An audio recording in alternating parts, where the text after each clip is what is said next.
Welcome to a brand new show of UTalk. I'm Paige Turner, school counselor at Noble Middle School. Our show is all about the middle school student, testing, bullying, dating, stress, and so much more. We discuss it all. Joining me each month is a dynamic and engaging panel of middle school students ready to discuss the issues and tackle the tough questions. We kick off our show with some Q&A featuring questions on a variety of topics from middle schools throughout the school system that our panel of students are ready to answer. No question is too tough, no topic is too difficult. All right, panelists, here is question number 1. My sister is driving me crazy. She always is putting me down and lowering my confidence. This is a serious problem that I've already talked to my parents about, but I need extra advice. This is not sibling rivalry. She is like an older, stronger, and meaner bully to me. I've tried doing everything I can, like avoiding her and ignoring her nasty comments, but it's not working. You've never answered my questions before, but now I desperately need your help. My parents aren't helping much. Help. Okay, I guess this person's written in before. So, I don't have any sisters. I have 2 older brothers, but I do get where you're coming from because my brothers can be really, really, really mean, and it can go overboard sometimes. I remember one time, it wasn't too long ago, we had this fight or this debate, you would say, about who's better and like who's the golden child per se. But it's all in the end, they still love you and they still love you and they still know that you're their brothers and sisters. Maybe she's like going through a tough time or something and she's just she's projecting her problems on you, maybe. I don't know. Possibly. Yeah. I mean, what do you guys think? I mean, this person seems pretty desperate and she seems to, or I guess it's a she, seems to feel like it's a little bit beyond just your typical arguing of brothers and sisters. There seems to be a big imbalance of power. Well, me being in a family of 9 with 7 kids, well, I know, well, that happens a lot, well, with me and any of my sisters or brothers, but just talk to your sister or whoever's like bullying you. Tell them how you feel and maybe ask them why they're doing that, and if maybe they are having a hard time, and so maybe you could just be there for them as well. Absolutely. So instead of avoiding the situation, it sounds like in a healthy way, confronting, you know, the sister and just saying, what is going on? You know, maybe using an I statement, you know, this is how I feel. You know, when you're doing this, and this is what I would like for you to do, which would be to stop, you know. Have you ever had to confront a sibling in situations? Yeah. Was it helpful when you actually said something to them? Yeah. Okay, good.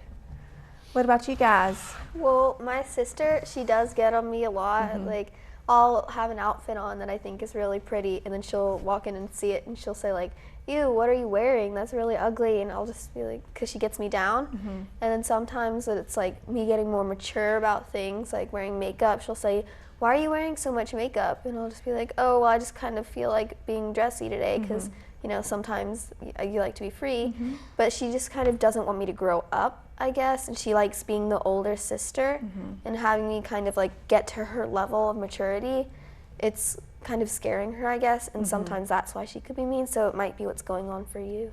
Right, and it sounds like that's what Brendan was saying. It may not be about you at all. It could be something going on with them and maybe trying to figure that out, and that could help the situation for sure. What do you think, Marika? Well, I have an older sister too, and she teases me a lot and kind of messes with me too, and I think they're definitely right. A lot of times it's not about me. Sometimes she just had a bad day and she wants to take it out on someone. Absolutely. But it is good to confront them because if you avoid them, it's never going to go away. Yeah. And you need to talk to them about it and just tell them how you feel and how it makes you feel bad. Absolutely. At what point do you feel like you get parents involved? Well, I tell my parents about everything. So even, I mean, if it's a minor thing, like not a big deal, it's okay, you know, to just talk to them. But maybe if it gets bigger, like taking your stuff, because my sister does that to me. She always takes my stuff no matter how many times I tell her. She takes my stuff. and then I have to tell my parents about it, and they tell her too. But I think parents can really help because, they're in charge, and if it's sibling to sibling, sometimes it's like they don't respect you as much, so they might not listen to you, and to get them to listen to you, you might want to talk to your parents. Right. Well, and it sounds like all of you felt like confronting the sibling would be at step one, but if you try that and you're not successful, or if things get worse, then it sounds like perhaps going to plan B, which would be talking to your parents about that, might be a good thing. Okay, good suggestions. All right, next question. I went to the amusement park with my friends for my BFF's birthday. We went to a cafe afterwards and everybody was buying a t-shirt, so I thought, why not? And my mom gave me money to buy something, so I bought a t-shirt with that money. When I got home, she got really mad about it. I don't get it. Why did she get mad? Another time I finished soccer practice, so I was going to ride the train. Then I realized I forgot my water bottle at school. And my mom gets really mad when I forget stuff. So I ran back and got my water bottle. So I was a few minutes late coming back home. She got really mad. Why did she get so angry? Well, maybe she just wants you to learn how to be responsible for your future when she's not around, and she doesn't want you going and like using money on things you don't really need, or like she doesn't want you forgetting things, because in the future you could like forget your wallet somewhere and someone could get your money and your credit card. So I think she's just trying to maybe prepare you for the future and when you're like an adult. And next time you buy something, maybe just ask her about it. You could send her a quick text and ask her, like, can I buy a t-shirt? And if she says no, you can't get it. Maybe not today, some other time maybe. Yeah. Or even before you go, just say, hey, I have this much money. What am I able to buy with this? Can I buy anything, or is it just for food, or is it, what is it for? Well, one thing I think is if she gives you money for food, you need to spend it on food. Yeah. And about the water bottle thing, well, it is your property and her property. She bought it, so you want to respect that, and because it's not like you get them out of nowhere. It does cost money if you lose it for a replacement. Sure. Yeah, and it sounds like part of this person's question is maybe not understanding why her mother is getting so angry at her for different things, and so perhaps having a conversation and getting an understanding of, okay, what is it that's making you so angry? What am I doing? Kind of similar to the other person who wrote in, trying to get to the bottom of the why, not necessarily the what, but the why, and then going from there. Okay, let's go into another question. It says, hi, can you help me? I don't know where to turn. I thought of going here. My problem is that I have a friend who is very nice and kind, and we're close. I feel disappointed in her sometimes because whenever I tell her a problem, she's like, meh, or sometimes she even gets irritated, or she simply changes the subject. But whenever she has a problem, I always comfort her, and she ignores my advice. What should I do? Please help me. I think, I think she might be more of a person that likes to keep things to themselves and doesn't really like talking about things, which it might really help her, and you might want to talk to her about it. And she might say, oh, just go away, I don't want to talk about it. But it's really important that you do talk about it. Yeah. Because sometimes you could have something you really need to tell someone, but you just don't know if you can trust them with that advice. But I think you're really caring for her, and she needs to acknowledge that. Yeah. And I think that's another thing where you need to just confront them nicely and tell them that they need to listen to you, and they don't have to listen to your advice, but you just giving it to them is being nice, and you should keep doing that because it's their choice to listen to it or not. Yeah. And like I said, let them know that, you're there for them, but you also, as a friend, kind of want that mutual, understanding and support back. And it's difficult for a friendship to be one-sided. Yeah. So it's always good for, for you to have that conversation like you guys said. So, well, thank y'all so much for your answers, and hopefully we've been helpful today. That wraps up UTalk Q&A. If you're a middle school student with a question you'd like our panel to discuss, there are several ways to submit that question. First, you can drop the question off to your school counselor or social worker. 2, you can email it to nhcstv@ec.rr.com. Or 3, use good old-fashioned mail by sending your question to NHCS-TV, UTalk, 1802 South 15th Street, Wilmington, North Carolina, 28401. Now, coming up in our next segment, as society grows more varied and we take a moment to focus on tolerance and diversity. So don't go away, we'll be right back.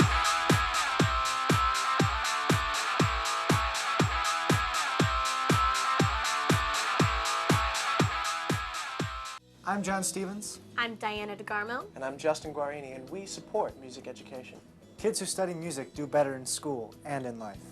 Music education is so important because it is a great learning tool and it is essential for developing minds. Music for me in high school and junior high and all throughout my education had been such a great opportunity for me to express myself. To support music education in your local community, go to www.supportmusic.com. My cell phone number and John's cell phone number. Hey, pretty. And the number of the restaurant where we're going to be. And I've left you my pager number too, just in case, because you never know. John, you have the gift? The odds of a babysitter calling 911, 1 in 1,400. Anything should happen, please don't hesitate. The odds of a child being diagnosed with autism, 1 in 150. You know the odds of autism. Now learn the signs. Go to autismspeaks.org. Yeah, you. Are you the weakest link at your bus stop? Because you don't know the bus stop safety rules. When riding on the bus, stay in your seats. Don't stick anything out the windows. Listen to the bus driver. Follow his or her directions.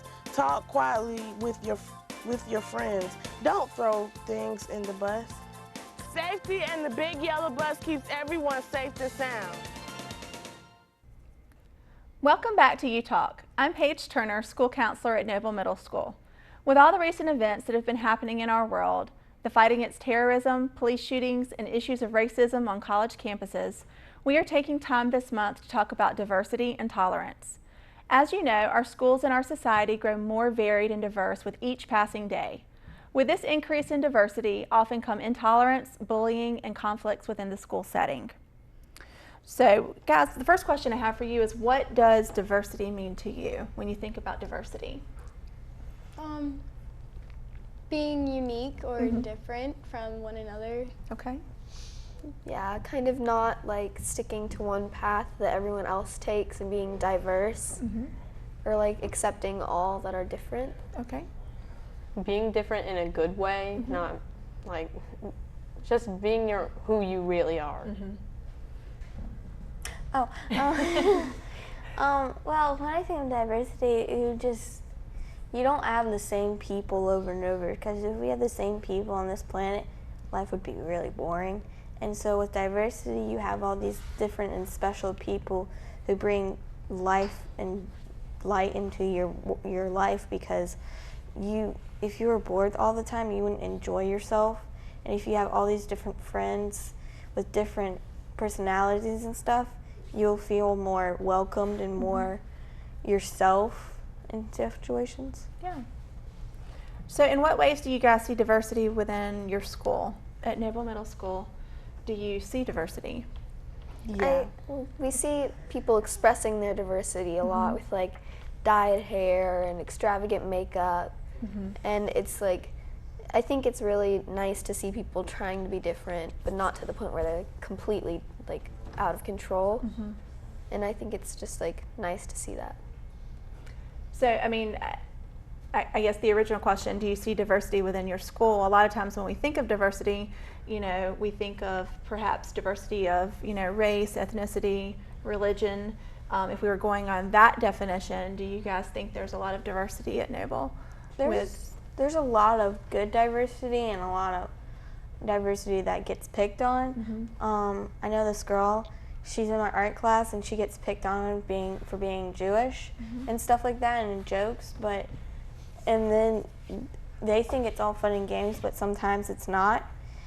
But and then there's other diversity that is cool and stuff like that, getting your hair dyed or these unique traits that you have. So you have these religious and personalities and traits, but all in the end, some of them can go badly, I guess you would say. Some can get a bad effect of than what you really wanted to have.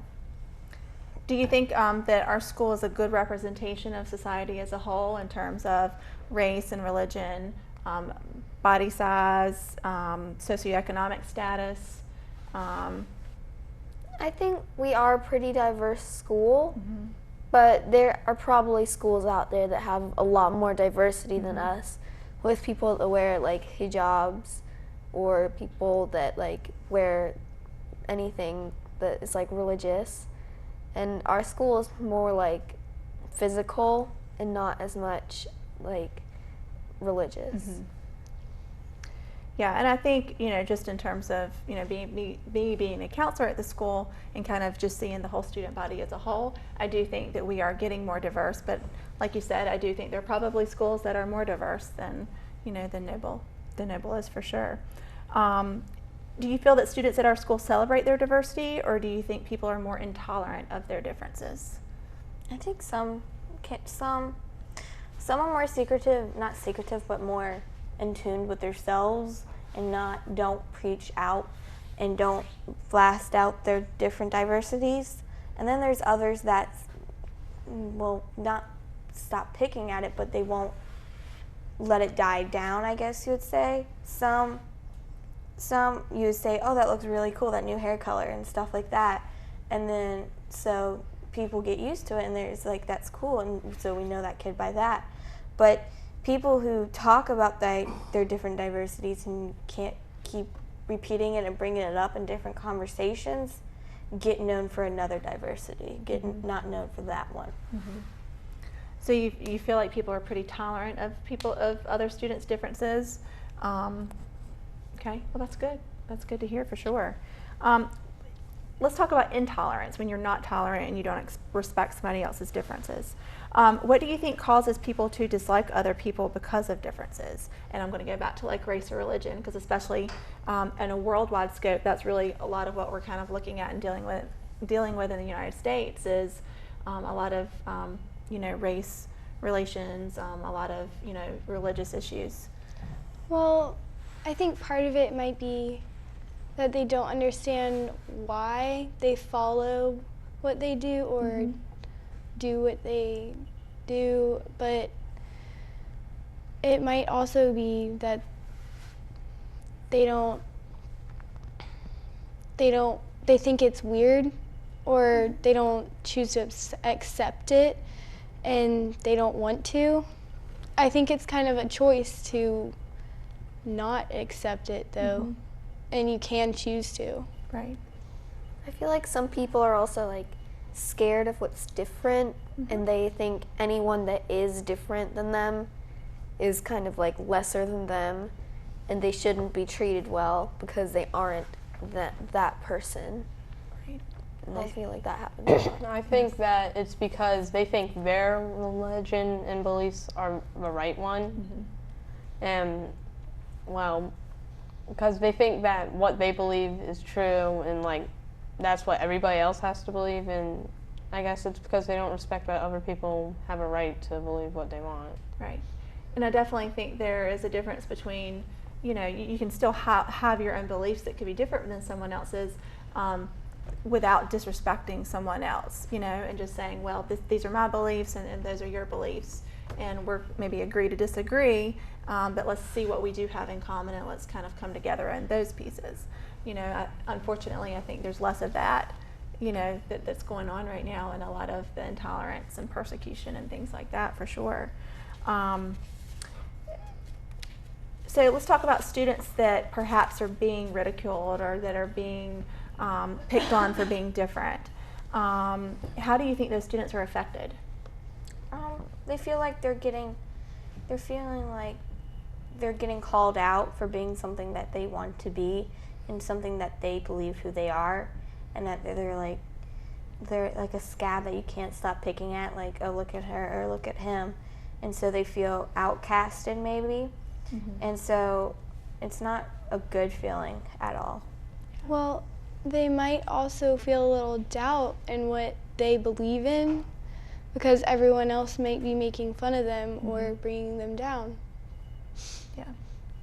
So maybe wondering, you know, is what I'm believing what I should be believing? If everybody's telling me that I shouldn't, then should I?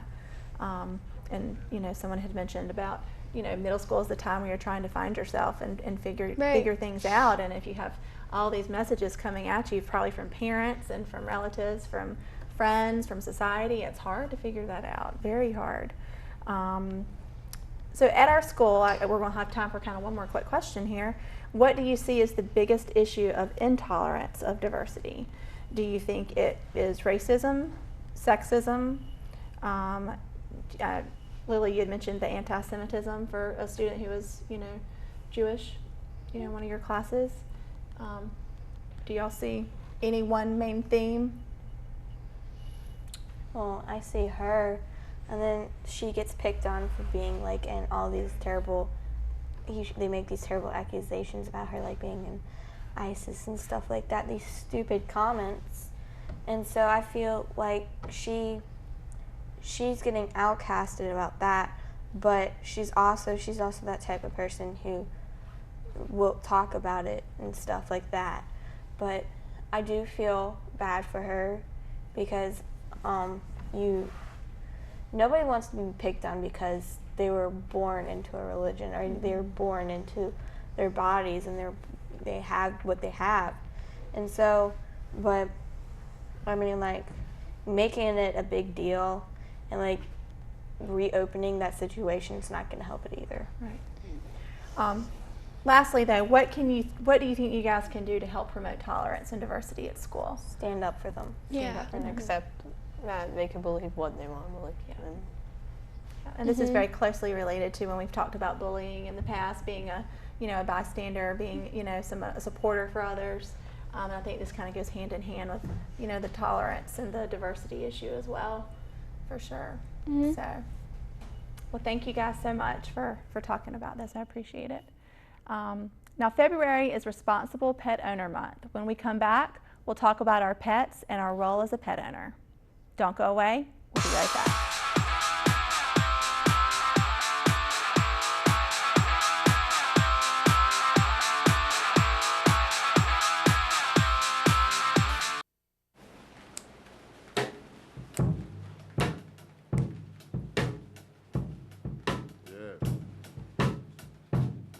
That's it.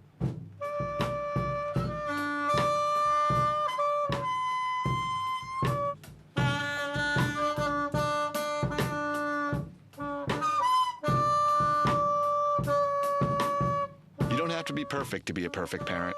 When you adopt a child from foster care, just being there makes all the difference. So, Malcolm, you do know that energy savers last 6 times longer than ordinary light bulbs. This isn't my room. It's Baron Davis's. Baron Davis, the basketball player? This is his room? Yep. Interesting, because we have Baron Davis right here. Baron, do you live here? No. I don't mean that, Baron Davis. Millions of kids are using their energy wisely. What's your excuse? Welcome back to UTalk. February is Responsible Pet Owner Month, and so we thought we would discuss our pets and roles as pet owners. Okay, guys, so I guess maybe talk about, do each of you have pets? Yes. Yes. What do you have? I have 12 chickens, I have a 100-pound black lab, and I have a horse. Okay. And no, I do not live on a farm. What about you, Brendan? I have a Belgian Malinois, a bearded dragon, a fire-bellied toad, and 4 chickens. Never heard of a fire-bellied toad. That's a theme here. We got the chickens, multiple animals. Lily? I have a Maltipoo. He's my dog. Oh, very cute.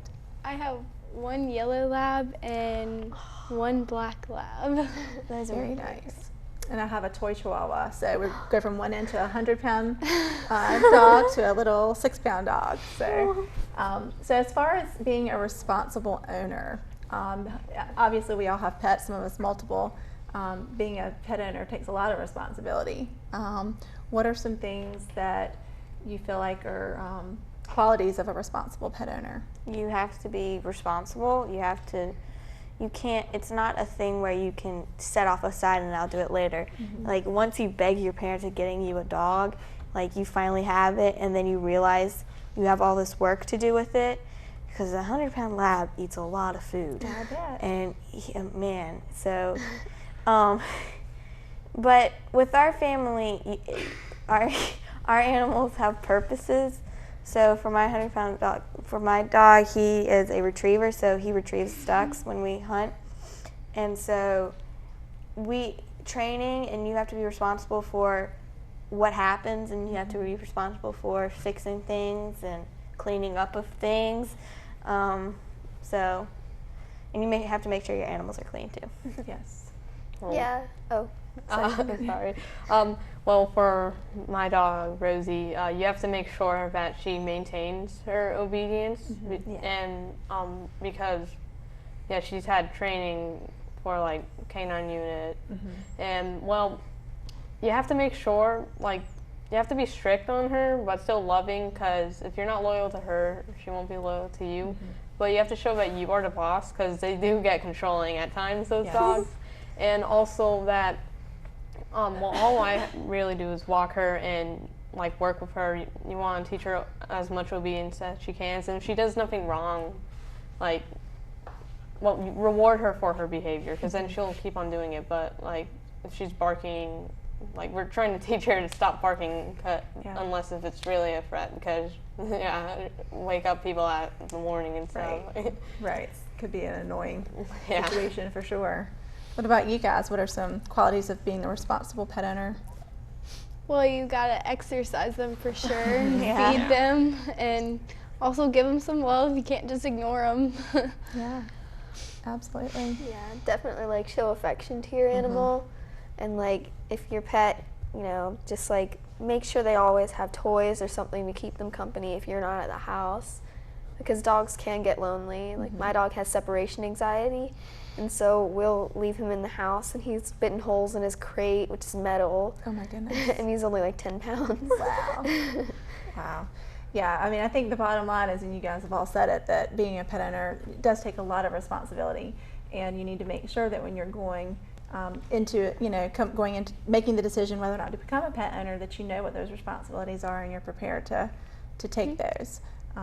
Because like Lily was saying, you know, a lot of children beg and beg and beg and beg their parents for a pet. And they're like, I'm warning you, it's a lot of work. Right. It's a lot of responsibility. It's like, no, it'll be fine. And then you get it, it's like, oh yeah, you're right.